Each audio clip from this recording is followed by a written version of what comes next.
What's up, y'all? It's your boy Marcus Bullock. I'm here at the Slalom R4 conference in Chicago.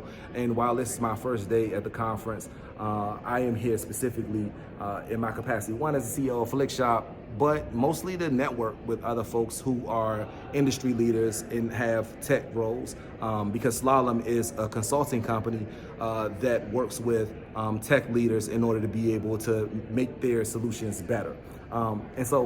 Because I'm one of Slalom's clients, they invited me here to this really kind of sort of invite-only conference here in Chicago. And it's dope because I get the chance to meet really, really dope leaders inside of interesting companies from Chevron to AAA to Walmart and to Amazon, AWS. It's like a lot of large companies here, and so it's dope to be able to network. But as I network, one of the things people ask me, specifically while I'm networking, because I always say that I can't outwork my relationships, are the like three things I'm learning as I continue to network inside of conferences like this. And so shout out to Slalom for inviting me to the conference. But as I think about what networking means to me, and if I give anybody else advice around how to leverage these kinds of opportunities when they do get invited to spaces where they can specifically add their voice to tables that they need them, I learned these three things. So the thing number one that I'm learning is how to really leverage my personal brand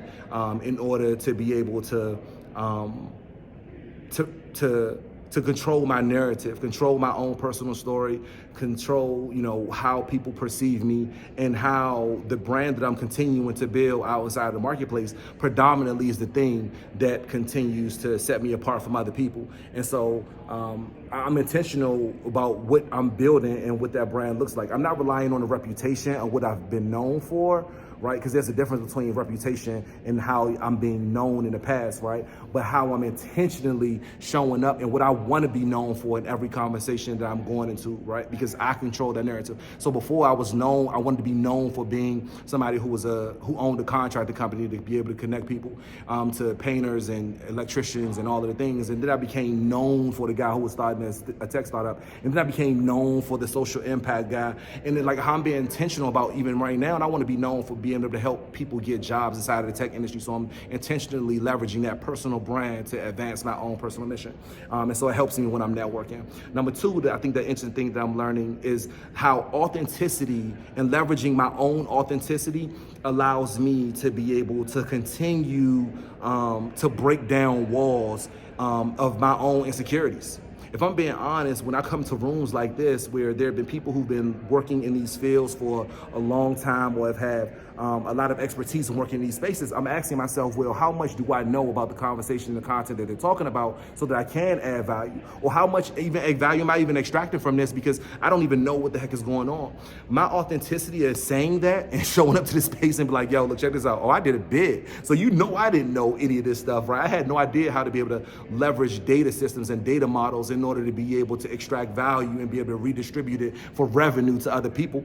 What does that even mean, right? How to monetize like that? Those terms I didn't understand how to do. So me showing up authentically saying that, right, it allows me to be able to come to conversations. One, being me, so not being able to have to figure out how to adopt a vernacular, how to adopt all the language of the people who I don't know what they're talking about. I ain't have to do that, right? I just come showing up, being me, using my own language, whatever.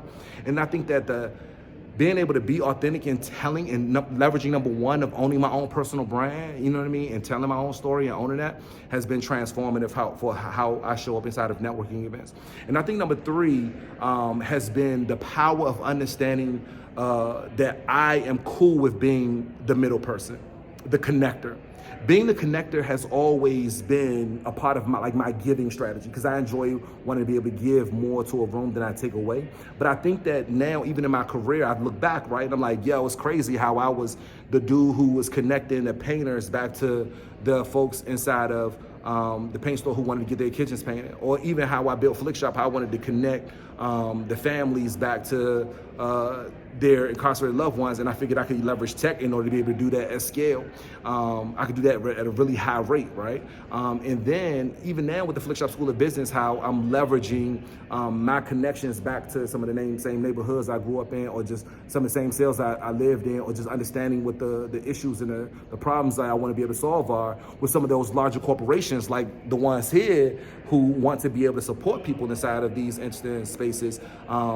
that is places where I've always, one, found the most impact, but also I've leveraged to be able to create revenue for myself and for my team members and for my family. And so it shows me that I really can both do good and do well when I'm intentional about giving and giving first.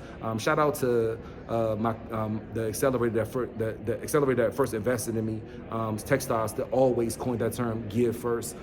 So anyway, those are 3 things I've learned about myself and the power of how I show up to networking events. I hope that you guys got something from it as well. Shout out for Slalom to invite me to this journey. I can't wait to see what day 2 looks like. It opens up with First Lady Michelle Obama giving the opening keynote. So that should be dope. I'm excited about it.